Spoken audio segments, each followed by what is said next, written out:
Jungle. Navigation, giving you a lot of, guide and how that brings a completely good or evil and good always well.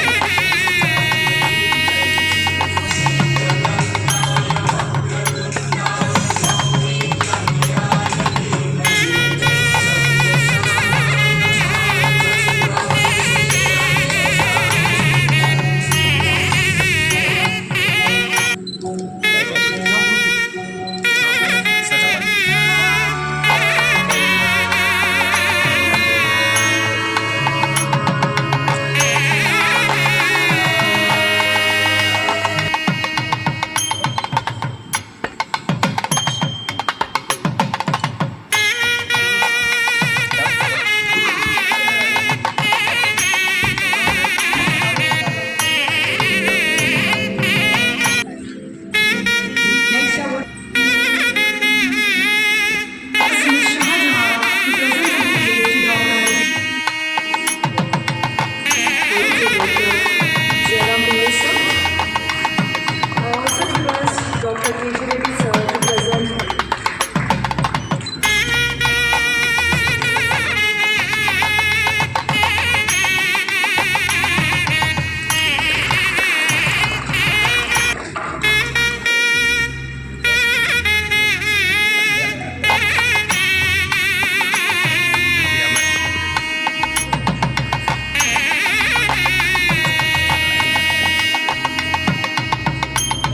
Okay, ready sir?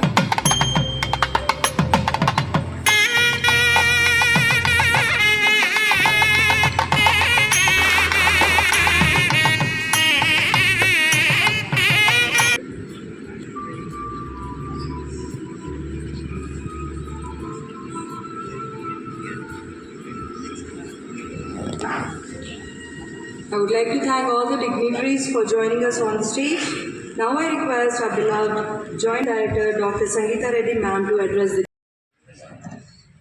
Good afternoon, everyone. Great pleasure to be amongst all of you. When Dr. Jairam came to come for this orthopedic conference, I said, Dr. what will teach such a group of eminent, capable orthopedic doctors who are, you come and tell us what's happening.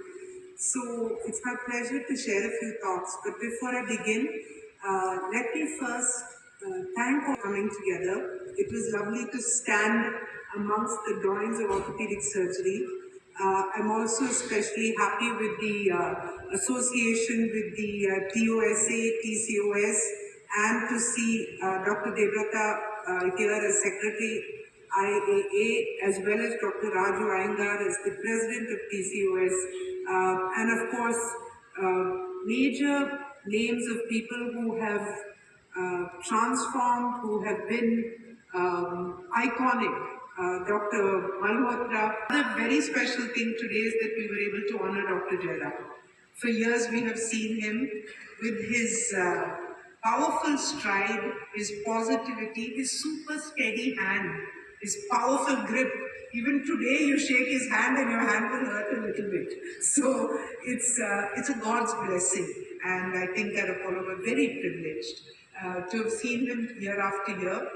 I can't go into my talk, but I do want to share this small story that my sister, 35 years ago, had a spinal injury in a car accident in Kurnool. And she was brought in the ambulance, literally our emergency doctors holding her and bringing when we were in the CT scan room and we saw that segment of the fracture, looking at my father's, but Dr. Jairam did not change even a bit. He said, Suskundam, she'll be fine.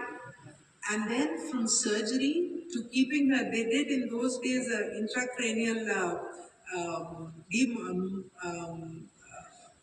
traction, and she was on the bed and immobilized. So first he said, Shobana, 1 week. And then he'll come every day and, how are you? And then he took it to 2 weeks and 3 weeks. And with his positivity, the surgical technique is one, but the ability to take your patient on a journey and retain that positivity is another trait of an outstanding doctor. So Dr. Jairam, in many, many ways, we're super proud of you. Thank you for everything that you've done, not just for us, but for so many, many patients. And I've seen patients from across the world come back and say thank you because of his skills. So to Dr. Jairam, of course, Dr. KJ, Dr. Bala, all of you who carry on this tradition and the foundation that he has set. It's a privilege to have all of you, and we are Apollo committed to support you in every possible way. With this, let me move on directly in presentation. I think they tried to put together a few slides. Let me begin with a disclaimer. I'm not a clinical doctor. I'm not the right one to talk to you about a new orthopedic procedure.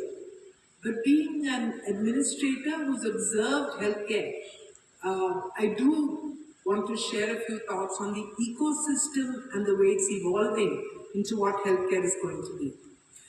So, to begin with, I think it's very important for all of us to be super clear that we're all united by a single purpose. Very often we hear in the healthcare sector, people about another institution.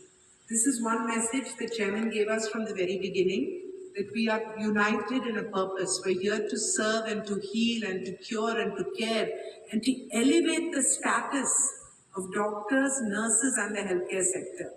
And we can do that only if we support each other in a positive manner.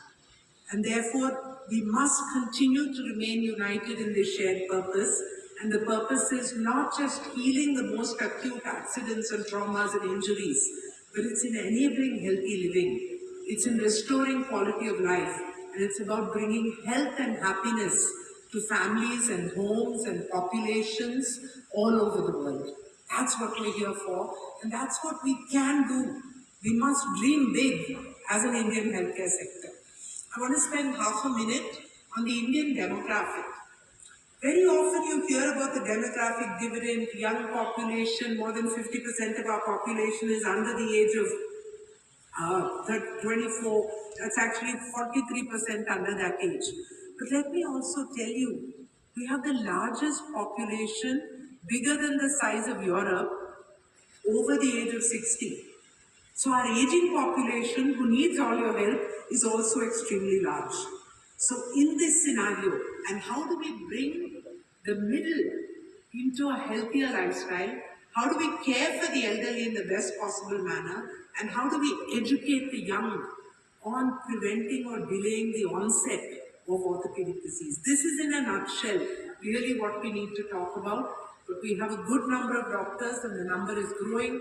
A number of nurses is growing. I think the government's policy last year, 7 years, and finally it happened last year, that the nursing number per college was doubled by policy.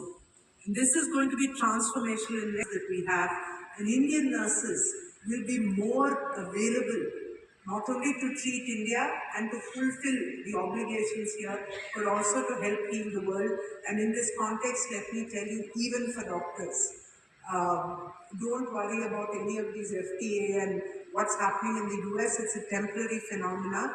The global healthcare gap is 17 million, and India is the strongest contender to fill that healthcare quality gap. Moving on, I want to very quickly share this video. Can I have volume on this, please? To India. Dr. Kapil built it. Apollo began as an idea. Today, it's a movement, an institution. It's a hospital. It's India's healthcare backbone.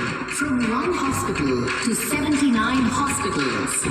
From one doctor, from one bed to 10,400 beds. 6,800 pharmacies. 2,200 diagnostic centers.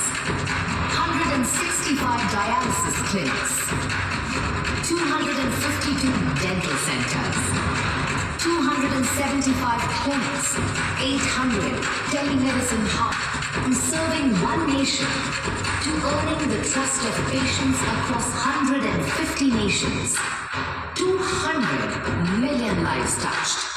Because at Apollo, care isn't delivered. It's orchestrated with precision, pace, and presence. Exception. Even if the they're coming for a business trip, they need a ProHealth and they possibly need something in stem cell or augmented therapy. Regenerative medicines, but especially so in orthopedics. I also am very happy about the joint preservation program because like we said, this is coming to younger and younger people. How do we counsel them and work on joint preservation with a combination of change in lifestyle and rehabilitation, all the orthologic therapies that we can give them to give them a longer life, because people don't just want a long life. They want a healthy, active, completely 360-degree type of lifestyle. And that's what we should work on. And therefore, whether it's the advanced preservation surgeries, or it's the orthologic therapy, or it's the combination along with physiotherapy, muscle strengthening, each of these must be thought of as a combination plan so that we can delay the need to do the joint replacements. I believe that an innovation framework which has to be applied is actually sitting on 3 pillars. One is, of course, clinical excellence, which is the most important and the powerful. But AI is an accelerator. Because right now your protocols are sitting in different silos or segments. Even from Secunderabad to Jubilee Hills, we have different protocols. But if you can use the power of an AI at the back end of it, and if you look at what we have, 2 critical intelligence engines. One is called Ask Apollo, and very often these days we're challenging Ask Apollo versus ChatGPT. But I'm telling you that before all of us are doing it, our patients are doing it. Last week, a patient showed me their ChatGPT analysis